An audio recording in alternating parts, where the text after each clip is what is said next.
नीतीश कुमार ने अपना message India गठबंधन में पहुंचा दिया है। 6 बजे मीटिंग है, यानी कल रात में तकरीबन 2 से 3 बजे तक जेपी नड्डा, अमित शाह, पीएम मोदी और राजनाथ सिंह, ये चारों लोग मीटिंग करते रहे। कहीं ना कहीं उनके वो तो बार बार कह रहे थे कि चाचा पलटी मारे। अपनी ही कुर्सी के लिए जब 3 बार पार्टी चेंज करते हैं, जिस कुर्सी पे बैठे हैं, तो प्रधानमंत्री की कुर्सी के लिए कुछ भी कर सकते हैं। सवाल वो 1 बजे का टिकट बना सकते थे, 12 बजे का बना सकते थे। 10:40 का टिकट बुक करवाया नीतीश कुमार ने। 10:40 का टिकट जो है वो बुक करवाया एक ही सेम फ्लाइट में तेजस्वी यादव ने, दोनों ने बुक करवाया। आगे पीछे की सीट है, मतलब साफ है नहीं बनेगी। मैं लिख कर दे रहा हूँ, नहीं बनेगी सरकार। देश की आवाज। नमस्कार, बहुत स्वागत है सभी दर्शकों का। मैं मीरा राजपूत। इस समय हम हैं दिल्ली के नॉर्थ एवेन्यू इलाके में, यानी कि लुटियन जोन में मौजूद है। कल देश की राजनीति में एक बहुत बड़ा भूचाल आया है।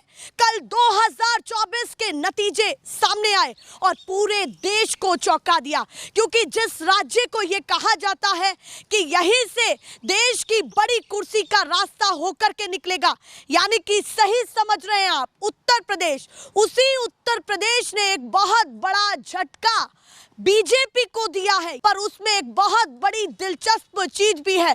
जिन नीतीश कुमार को अभी तक बिहार में यह कहा जाता था कि भैया चांदी की चम्मच लेकर के पैदा हुए हैं, इनका तो भाग्य ऐसा है, किस्मत ऐसी है कि जिधर भी रहते हैं मुख्यमंत्री की कुर्सी के बिना मानते नहीं है। अब उनकी राजनीति सीधे केंद्र तक भी पहुंच चुकी है, यानी कि पूरा मामला उलझ गया है और भाजपा और इंडिया गठबंधन के सामने एक चेहरा बार बार रह करके सामने आ रहा है, वो है नीतीश कुमार, और दूसरा नाम चंद्रबाबू नायडू। 2 बड़े नाम, जिधर भी जाएंगे उधर पासा पलटेगा। इस बार नहीं सोचा था कि 2024 के नतीजे ऐसे सामने आएंगे। विपक्ष के लिए एक बहुत बड़ा यहां पर फायदा मिलता हुआ यूपी में दिखा। यूपी की जनता ने वो किया जो किसी ने नहीं सोचा था। अब क्या होगा नहीं पता, पर लगातार बैठकों का दौर चल रहा है। एनडीए गठबंधन की भी बैठकें हो रही हैं। कैबिनेट मंत्रियों के साथ भी पीएम मोदी की बैठक हुई है। पीएम मोदी ने इस्तीफा भी दे दिया है। अब नई सरकार का गठन होगा, पर उससे पहले नीतीश बाबू को समझना अच्छे चाणक्य के लिए बहुत मुश्किल बात है। कहते हैं कि राजनीतिक पंडित भी नीतीश कुमार को नहीं समझ सकते। वो इसलिए क्योंकि आज सुबह कुछ ऐसी तस्वीरें निकल करके सामने आई हैं, आज दोपहर तक ऐसी तस्वीरें निकल करके सामने आई हैं कि कहीं ना कहीं वो बहुत बड़ा मुद्दा और हलचल पैदा राजनीतिक गलियारों में कर दिया। ऐसा क्या है, एक ही फ्लाइट में तेजस्वी और नीतीश पहुंचे हैं, एक फ्लाइट में, और यही नहीं, आगे पीछे की सीटें। और थोड़ी देर बाद तेजस्वी उठ करके नीतीश कुमार के पास जाते हैं, तो क्या मन में चल रहा है नीतीश कुमार के? झट से सरकार पलट देना। कोई भैया नीतीश कुमार से सीखे। अब केंद्र में भी कुछ भी हो सकता है, पता नहीं। पर इस चीज से मुझे एक लाइन जरूर याद आ रही है कि एक बिहारी सब पर भारी। अभी देश में भी कुछ ऐसी ही राजनीति देखने के लिए मिल रही है। उसी पर ज्यादा बातचीत करने के लिए मेरे साथ हैं 2 मेहमान। एक मेरे आपको साथी पत्रकार दिख रहे होंगे, ज्योतिष चौहान, जो अक्सर हमारे साथ फील्ड में दिखते हैं। उन्हीं के साथ पॉलिटिकल एनालिस्ट अंगेश सिंह जी दिख रहे हैं, जो लगातार इसी क्षेत्र के बीच में, इसी लुटियन जोन में रहते हैं, नेताओं की खबर बहुत अच्छे से रखते हैं। तो क्या हलचल जो है दिल्ली में चल रही है, सीधे करते हैं चर्चा की शुरुआत। सबसे खास बात यह है कि एक तरफ नीतीश बाबू हैं, वो बिहारी बाबू, और एक साथ हमारे यहाँ भी बिहारी बाबू ही हैं, ये भी बिहार से ही हैं, तो राजनीति को बहुत अच्छे से समझते हैं। पहला सवाल मेरा, क्या करेंगे बिहारी बाबू इस बार? किसके पाले में रहेंगे और सरकार किसकी बनने जा रही है? क्योंकि बीजेपी ने ये कहा है और मोदी जी का अभी बयान आया है कि हार जीत तो चलती रहती है और ये नंबर गेम है, ये इधर उधर होते रहते हैं। क्या अब रहेगा देश में सत्ता कौन संभालने वाला है? मीरा जी, आपने मेरी मुंह की बात छीन ली। हाँ। पहले तो बिहारी वाली बात में मैं बता दूं कि हाँ। पहली बार ऐसा मौका मिला है हाँ। कि कोई बिहार का आदमी प्रधानमंत्री के पद तक पहुंचने के लिए ताकत रख रहा है। अभी तक बिहार के बड़ी राजनीति को बिहार प्रधानमंत्री के पद तक पहुंचने के लिए किसी बिहारी को मौका नहीं मिला। हाँ। तो चाहे किसी भी दल से कोई हो, हाँ। हमें लगता है सारे दल के लोग मिलकर के बिहार के लोगों को मुख्यमंत्री और प्रधानमंत्री बनाने के लिए सहयोग कर देंगे। हाँ, लगता है कि नीतीश कुमार प्रधानमंत्री की और दूसरी बात कुर्सी की तरफ जा और दूसरी बात इंडिया अलायंस के सूत्रधार नीतीश कुमार रहे हैं। हाँ। और वो मोदी जी के पक्ष में मजबूरी में गए थे, उनको डरा करके धमका करके उनको वहां पे लाया गया था। आपको लगता है कि नीतीश बाबू मजबूरी में गए? एकदम एकदम, वो तो प्रमाण है उसके। भाई ठीक। वो एक दिलचस्प चीज है कि जिन नीतीश कुमार ने ये दमखम भरा था कि विपक्ष को एक होना पड़ेगा और विपक्ष जब तक एक नहीं होगा चुनाव में 2024 के चुनाव में जंग को नहीं लड़ सकता, उन्होंने विपक्ष को एक धार दी, विपक्ष एक हुआ, वो जा चले बैठे बीजेपी में। अब वही विपक्ष इतना मजबूत हो गया है कि नीतीश कुमार को वापस बुलाने की मांग भी कर सकता है। ये जो डेस्टिनी है इसको कैसे समझा जाए? मैं उसको दूसरे तरीके से कहूँगा। हाँ। कि नीतीश कुमार को वापस बुलाने की जरूरत नहीं है, नीतीश कुमार खुद ब खुद आ जाएंगे। अच्छा, आ जाएंगे खुद ब खुद इसलिए आ जाएंगे क्योंकि मुझे ऐसा लग रहा है कि जो इंडिया अलायंस बना था, हाँ। उसके जो सूत्रधार नीतीश जी थे, हाँ। तो जब इन्होंने प्रयास किया डराने धमकाने का, तो उस जाने के समय में सर बिहार में मुख्यमंत्री का जो पद, वो चेंज पलटा पलटी वाला जो खेल हुआ, हाँ। उसी समय में ये नीतीश कुमार ने अपना मन बना लिया था कि तुम इधर रह के हमें अपना काम करने नहीं दे रहे हो, तो मैं तुम्हारे साथ रह करके तुमको ऐसा खेल करूंगा कि तुम भी याद रखोगे। ये तो बहुत बड़ी बात कह रहे हैं आप कि बीजेपी के साथ रह के अब इसका प्रमाण है ना, इसका प्रमाण ये है। हाँ। दो प्रमाण में इसका यूपी में खेल हुआ है, मैं दोनों, बिहार मैं में यूपी और बिहार ही तो खेल कर रहा है, यूपी बिहार महाराष्ट्र तीनों खेल कर रहे हैं। मैं आपको बता रहा हूँ कि जब बिहार में चुनाव चल रहा था, हाँ। तो बीजेपी को जीतने के लिए नीतीश कुमार को सपोर्ट करना मजबूरी था, ठीक, सीटें लाने के लिए। हाँ। लेकिन नीतीश कुमार ने अपने वोट हाँ। ट्रांसफर नहीं करवाए बीजेपी के लिए, इसलिए वो जो 5 सीट था वो हार गया, और जो जीते भी वो बहुत कम मार्जिन से जीते हैं। आपको लगता है कि भतीजे जी मना लेंगे या और वो तो ऑलरेडी जो बड़े चेहरे हैं नीतीश कुमार, वो तो बार बार कह रहे थे कि चाचा पलटी मारेंगे, हम मेरी बहुत शुभकामनाएं हैं। कभी उन्होंने तेजस्वी यादव ने कभी कटु बात कही है? हाँ। हमेशा चाचा चाचा बुला कर कह रहे हैं, जबकि इधर से हमारे मोदी जी जो हैं प्रधानमंत्री, वो गोबर, गैस, मंगलसूत्र, मटन, मछली, मुगल और मुजरात तक आ गए। अच्छा, ये अहम फैक्टर जो रहा वो चुनाव और में आज कैसा आज लगा आज मैं आपको बताऊं कि इससे पहले वो बार बार एकदम मोदी सरकार मोदी सरकार मोदी सरकार, एक अकेला सब पे भारी है। और आज जो है कटोरा लेकर बैठे हुए हैं कि दे दे राम, दे दे राम, दे दे राम, दे दे राम। ये तो राम ने बन रही है उनकी, नहीं बनेगी, मैं लिख कर दे रहा हूं, नहीं बनेगी सरकार उनकी। जिस अयोध्या के नाम पे ये पूरा वोट मांग रहे थे, उस अयोध्या में मोदी जी हार गए हैं। इनका राम के नाम पे भीख मिलता है, सीट नहीं मिलता है। ये पहले तो देश की जनता को धन्यवाद कि इन्होंने सबक सिखाया इस सांप्रदायिक लोगों को कि राम के नाम पे या धर्म के नाम पे राजनीति करोगे तो तुमको कूड़ेदान में फेंकेंगे। तो वो इन सब चीजों के साथ ये तय करना कि भैया ये भगवान राम ने करा है, ये किया है। पहले विपक्ष ये कहता था कि भैया भगवान राम को कहां से बीच में पहले क्रिटिसाइज करने के लिए भगवान राम को ला रहे हैं। पहले भगवान राम के नाम पे वोट मांगते थे, और अभी अंत में आते आते बोले कि मैं ही भगवान हूँ।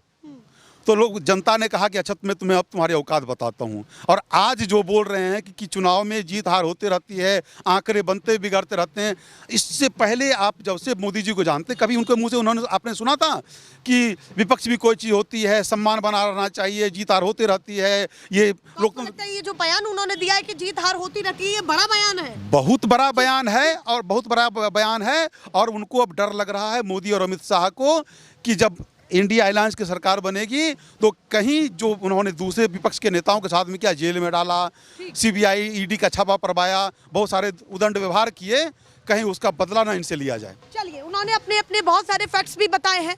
विपक्ष को एक मजबूती के तौर पर वो देखते हुए यहाँ पर नजर आ रहे हैं कि भैया विपक्ष एक मजबूती के साथ खड़ा है और सरकार बनाने की हैसियत के साथ है। पर यहाँ पर नीतीश कुमार बार्गेनिंग सीट पर बैठे हैं भैया, यही मैं कहूंगी कि बार्गेनिंग सीट पर बैठे हैं। अब सीधे मैं अपने साथी पत्रकार के पास लौटती हूँ।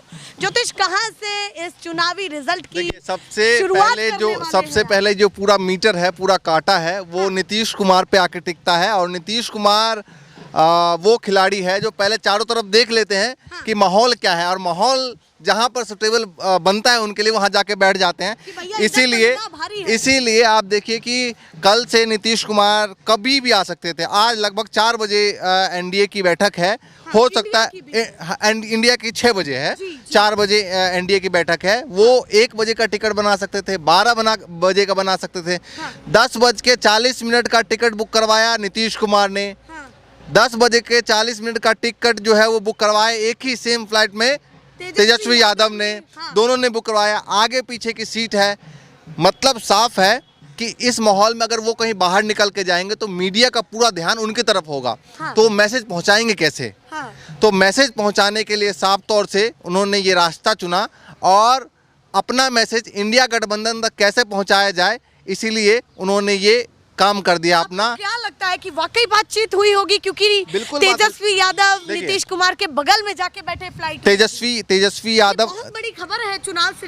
देखिए तेजस्वी यादव हमेशा से सम्मान करते रहे हैं उनका। और आपने देखा होगा सरकार गिरने के बाद भी जब अलग चले गए तभी भी कभी भी उन्होंने अब शब्द नहीं बोला। उन्होंने कहा कि हमें बताया नहीं, एक बार बता दिए होते, हम आपका इतना सम्मान करते हैं, तमाम चीजें बोले, बताए ही नहीं कि क्यों जा रहे हैं। हाँ, या क्यों तो देखिए अपना मैसेज इंडिया गठबंधन पे पहुंच चुका है। जैसा कि आपने देखा कि कल राहुल गांधी ने कहा था कि पहले हम बैठक करेंगे, बातचीत करेंगे, उसके बाद इसका रास्ता निकालेंगे, आगे क्या करना है। उन्होंने सरकार बनाने से इनकार नहीं किया। तो आपको लगता है कि इंडिया गठबंधन के पास मैसेज पहुंचाने का तेजस्वी जरिया थे बिल्कुल नीतीश कुमार ने अपना मैसेज इंडिया गठबंधन में पहुंचा दिया है। 6 बजे मीटिंग है, यानी कि एनडीए की मीटिंग के बाद है।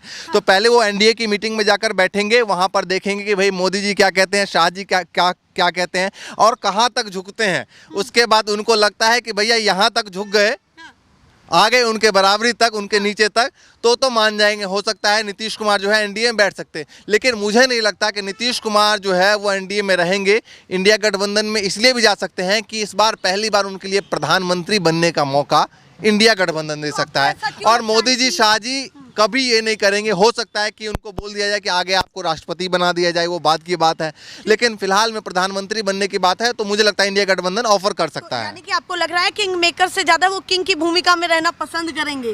बिल्कुल पसंद करेंगे। अगर किंग मेकर है तो बैकफुट वाला ना। तो अगर वो किंग बनने का मौका मिले किंग मेकर को, तो चाहेगा ना कि भाई किंग ही बन जाए सीधा, किंग मेकर क्यों बनना। मतलब है कि जुबान ढीली हो जाएगी नीतीश कुमार की। देखिए मैं लगता है कुर्सी के सामने ये एक बहुत बड़ा सवाल है। तो उनका तो वैसे ट्रैक रिकॉर्ड आपने देखा है कि भाई वो अपनी ही कुर्सी के लिए जब 3 बार पार्टी चेंज करते हैं, जिस कुर्सी पे बैठे हैं, तो प्रधानमंत्री की कुर्सी के लिए कुछ भी कर सकते हैं। एक सवाल है कि मोदी, अमित शाह जी, नड्डा जी जैसे चेहरे, आपको लगता है कि जब हैट्रिक की तैयारी उन्होंने की, बीजेपी को ये कहा जाता है कि बहुत बड़े मैनेजमेंट के साथ, मैं बताऊं आपको, तमाम चैनलों ने कल दिखाया कि कल रात में तकरीबन 2 से 3 बजे तक जेपी नड्डा, अमित शाह, पीएम मोदी और राजनाथ सिंह, ये चारों लोग मीटिंग करते रहे। कहीं ना कहीं उनके अंदर डर है। इस बीच में मैं ये बार बार कह रही हूँ कि यूपी एक बहुत बड़ा खेल कर गया है और ये हमने देखा है कि विधानसभा चुनावों में अनएक्सपेक्टेड बीजेपी जीती और अब बीजेपी को बहुत बड़ी मात उसी यूपी की जनता ने दी है, क्योंकि बीजेपी ने ये नहीं सोचा होगा कि इस सूबे से इतनी कम सीटें उनको मिलेंगी और अखिलेश यादव का कैसा बेहतरीन प्रदर्शन दिखा। इस बीच में एक लाइन भी बहुत ज्यादा चल रही है कि यूपी के 2 लड़के, यानी कि राहुल गांधी अखिलेश की जोड़ी रंग लाई। तो यूपी का खेल कैसा लग रहा है? देखिए 2014 में मोदी जी के नाम पर यूपी जीतते थे, बीजेपी जीती, लेकिन 2019 में योगी आदित्यनाथ के नाम पर जीती थी। अब जब बीच में उनको हटाने की बात लगातार चली तो कहीं ना कहीं लगता है मुझे कि वो जो तमाम वोटर थे उनके अंदर आ गया ऐसी मतलब भावना ही बैठ गई कि हो सकता है कि अगर पूर्ण बहुमत की सरकार बनती है तो योगी आदित्यनाथ को हटाया जा सकता है। शायद मुझे लगता है कि ये भी एक बड़ी वजह रही कि पूर्वांचल में जहां पर मोदी जी का बनारस है, जहां पर योगी जी रहे हैं गोरखपुर से, वहां पर तमाम सीटों पर वो हवा चली और वो हवा ने। और दूसरा फैक्टर साथ में काम किया कि अखिलेश यादव ने जो टिकट बांटे और राहुल गांधी का बिल्कुल किया है वो और राहुल गांधी ने जिस तरीके से अपने भारत जोड़ो न्याय यात्रा में लगातार उन्होंने जातियों को लेकर बातचीत की और खासकर उन्होंने आरक्षण को लेकर बातचीत की। उन्होंने कहा कि भाई जितनी प्रतिशत है उसके हिसाब से जो है उनको उनका अधिकार मिलना चाहिए। और अखिलेश यादव ने पीडीए की बात की लगातार, पिछड़ा, दलित, आदिवासी हो या अल्पसंख्यक कह सकते हैं, बिल्कुल। तो मुझे लगता है ये फैक्टर बहुत बड़ा काम किया है उत्तर प्रदेश में। एक सवाल मेरे दिमाग में आ रहा है, क्योंकि मैंने और ग्राउंड पर आपने दोनों ने ही कवरेज की है। उस बीच में हमने एक बहुत महत्वपूर्ण चीज को कवर किया, वो थी राजपूतों की बगावती सभाएं जो जगह जगह हो रही थी, पूरन सिंह जैसे चेहरे जो लगातार आवाज उठाते आ रहे हैं, वो उन सभी का कहना था कि कहीं ना कहीं राजपूतों की भागीदारी को कम किया जा रहा है, टिकटों में कहीं ना कहीं बंटवारा उनके समाज की हैसियत को कम कर रहा है, उन्होंने ऐसा कहा।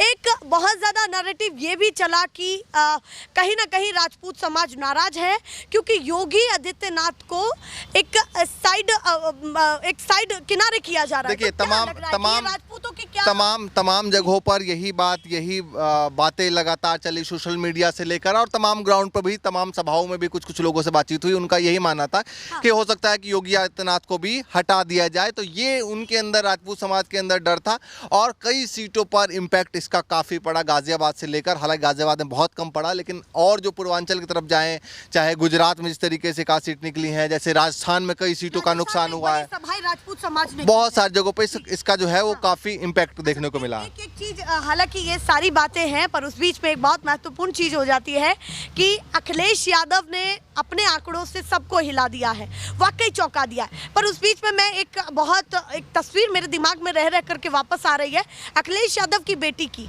उन्होंने एक छोटे से प्यादे को भी अपनी तरफ से उतारा। मैं यही कहूंगी क्योंकि उनके हिसाब से एक एक व्यक्ति का काम करना वो कितना इम्पैक्टफुल रहा, ये आंकड़ों ने साबित किया है। वो किसी भी तरीके से अखिलेश यादव ने 2-3 चीजों पे काम किया। अखिलेश यादव ने सबसे पहले किया कि अपने कार्यकर्ताओं को काफी मजबूत किया, हौसला भरा कि इस बार हम जीत रहे हैं। दूसरी बात, जो बीजेपी के नेताओं ने जो बयान दिए थे, उन्होंने साफ तौर से कहा था कि आरक्षण को लेकर आरक्षण हटा देंगे, आरक्षण 400 सीटें आएंगी तो उसको लेकर बदल देंगे। तो ये ग्राउंड पे काफी काम किया। और अखिलेश यादव की बेटी का सवाल रहा, तो जहां से डिंपल यादव उतरी थी वहां पर उन्होंने काफ़ी काम किया, घर घर जाके सोशल मीडिया पे काफ़ी वायरल भी हुआ।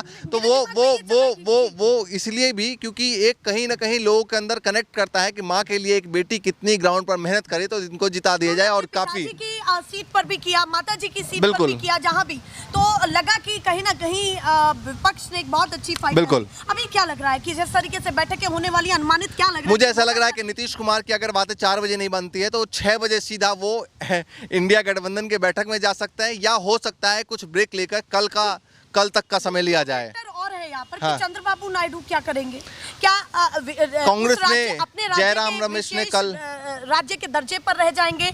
और साथ ही साथ जो ये अन्य की सीटें हैं उनमें क्या होगा? देखिए, मुझे लगता है कि चंद्रबाबू नायडू को जो ऑफर दिया गया है, जिसको लेकर वो पहले भी अपनी लड़ाई लड़ते रहे हैं, विशेष राज्य का दर्जा, उसको लेकर है। और केंद्र में हो सकता है कि कोई एक बड़ा मंत्रालय दे दिया जाए तो उसको लेकर वो मान जाएंगे, क्योंकि सबसे बड़ा मामला जो है वो नीतीश कुमार पर ही आकर अटकता है। अब देखने वाली बात है कि मोदी जी फिर से शपथ लेने वाले हैं, क्योंकि अभी उन्होंने इस्तीफा दे दिया है कुछ ही देर पहले। तो क्या लगता है कि इस्तीफा तो देना ही था, चूंकि नई सरकार बनाएंगे, इस्तीफा तो देना ही है। लेकिन सबसे महत्वपूर्ण है उनका बयान। उन्होंने कहा कि हार जीत लगी रहती है, अगर उनको, बिल्कुल, तो वो मान चुके हैं कि उनकी हार हुई है या फिर हार होने वाली है नीतीश कुमार और चंद्रबाबू नायडू के बारे में।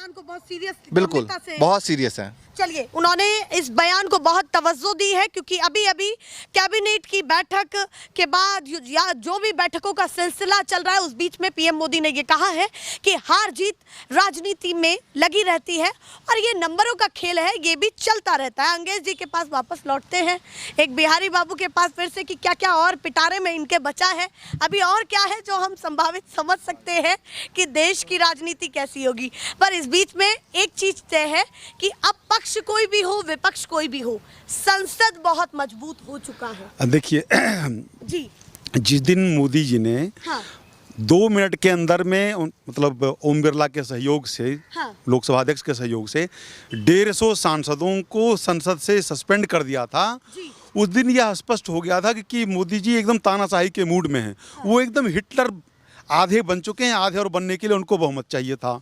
फिर उन्होंने बहुत भारी भरकम शब्दों फिर वो 400 सीटों का, जो 400 सीटों का नारा वो लगाना शुरू किया था। उन्होंने उसी दिन संसद में लगाया था कि एक अकेला ऐसी छाती ठोक ठोक कर, एक अकेला सब पे भारी। जनता को पसंद नहीं आया ये कि तुम्हें एक अकेला, तुम हमारे वोट पे, तुम हमारे संविधान के साथ में खिलवाड़ कर रहे हो, लोकतंत्र की हत्या कर रहे हो। तुम जो है दिल्ली के मुख्यमंत्री, बिहार झारखंड के मुख्यमंत्री को तुमने जेल में डाल दिया, मतलब कुछ भी मनमाने तरीके से कर रहे हो।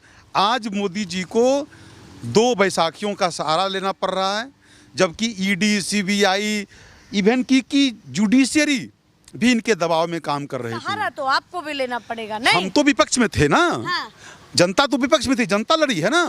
मोदी मेरा कहने का मतलब है मोदी सहारा जी- तो विपक्ष को भी लेना वही तो ये पड़ेगा। कह रहा हूँ, मोदी जी के विपक्ष में कौन था? हाँ। ये जो सारी पार्टियां थी नहीं थी, हाँ। जनता विपक्ष में खड़ी थी और जनता लड़ा रही थी। और ये जीत जनता की है। हाँ। ये जो जीत है, जो 400 पार 400 पार 400 पार से फिर 300 300 300 अब 300 नहीं तो 250 250 250 250 240 पे आकर अटका दिया ना। अब ये जनता ने लाया है। नेता ने कम लड़ाई लड़ी है, जनता ने ज़्यादा लड़ी है। आप जैसे कि अखिलेश यादव की बात कर रही थी कि पीडीए की बात कर रही थी, चाहे राजपूत समाज की बात कर रही थी। राजपूत समाज भी तो जनता है, पीडीए भी जनता है। जो दलित और आरक्षण की बात हो रही थी वो भी अपने अधिकार को लड़ रही थी। आरक्षण की लड़ाई कौन लड़ रहा था? नेता थोड़े लड़ रहे थे, जनता लड़ रही थी। तो ये सारी बातें मिल करके ये सारा समीकरण बन करके आया कि इनका अहंकार बहुत हो गया है। इनका कंट्रीब्यूशन देश की आज़ादी में कुछ नहीं है, लेकिन जो देश का संविधान बन गया है इसको जो तार तार करने में बिखेरने में लगे हुए हैं और अपनी ऑटोक्रेसी चला रहे हैं, इसको खत्म करना है। एक आखिरी सवाल है, क्योंकि आपने राजपूत समाज का जिक्र किया तो उस पर दिमाग में एक चीज आ रही है कि बार बार ये कहा जाता है और आगे भी कहा जाएगा कि कोर वोटर रहा है राजपूत समाज, बीजेपी का कोर वोटर रहा है। आपको क्या लगा कि भुनाने में मुश्किल हो गई बीजेपी के लिए, या फिर कहीं ना कहीं जिस तरीके से राजपूत समाज बटा है उसका फायदा सीधे सीधे विपक्ष को मिला है? क्या मतलब इसमें देखिए, नहीं अब सरकारी एजेंसी है CSDS जी, उसमें 78% लोगों ने महंगाई और बेरोजगारी के मुद्दा को प्राथमिकता दिया था। और उसी सर्वे में मात्र 2% लोगों ने राम मंदिर को मौका दिया था और धर्म की राजनीति को 2% लोगों ने। तो 10 साल मोदी और अमित शाह के शासन करने के बाद में, बीजेपी के शासन करने के बाद में, एक थम्पिंग मेजोरिटी से शासन करने के बाद में जनता को समझ में आया कि बहुत हुआ ये सब सारा चीज़। अब कोर मुद्दे पे लौटते हैं, बेरोजगारी पे लौटते हैं, शिक्षा पे बात करते हैं, महंगाई पे बात करते हैं। तो इसमें सारे वर्गों का योगदान रहा है। मैं किसी को सेपरेट नहीं कर रहा। योगी आदित्यनाथ पर आरोप लग रहा है कि उनको हराने, जो भी संविधान को मानने वाले लोग थे, जो भी संविधान से प्यार करने वाले लोग थे, सभी वर्गों से। ऐसा नहीं है, मैं आपको ये बता दूं, आज के डेट में भी मुझे तो ऐसा लगता है कि 2-4% मुस्लिम ने अभी भी वोट दिया होगा मोदी जी को। दलितों ने भी बहुत जगहों पे वोट दिया होगा। हालांकि बसपा का वोट शिफ्ट होकर के फिर इधर आ गया समाजवादी पार्टी की तरफ। लेकिन अभी भी कुछ लोग ऐसे हैं जो कि उनको वोट तभी। क्या लग रहा है कि सरकार का क्या होगा, कितना मतलब बीजेपी मना पाएगी, क्योंकि बड़े बड़े इंडिया अलायंस, मुझे तो ऐसा लग रहा है कि इंडिया अलायंस की सरकार बनेगी, क्योंकि एकदम अच्छा से लग रहा है बनेगी। नहीं तो क्योंकि जिसको मोदी जी और अमित शाह अपने पास में रखते हैं उनको खा जाते हैं, उनको चबा जाते हैं, उनको बर्बाद कर देते हैं। तो कोई किसी को अगर ये मौका मिल रहा है बचने का, किसी को मौका मिल रहा है बचने का, तो स्वाभाविक है तौर पे अपनी बुद्धिमत्ता का इस्तेमाल करते हुए बच के निकलेगा। अगली खबर के बाद हम ये सुनने को आपको लगता है कि मिलेगा कि भाई विपक्ष की आज शाम तक फिर हम लोग देखेंगे। पर हमें अभी लग रहा है कि 50-50 मामला है कि किधर भी जा सकता है। जिस तरह से बहुमत 50-50 आया है, रियलिटी 50-50 रहेगा। देखते हैं क्या होता है, पर अभी तो मामला बहुत डगमगाया हुआ है। भैया इतना मजा तो IPL के मैच में ना आए जितना इस समय देश की राजनीति में भूचाल देखने को मिल रहा है। ऐसे ही दिखाते रहेंगे फिलहाल के लिए। नमस्कार।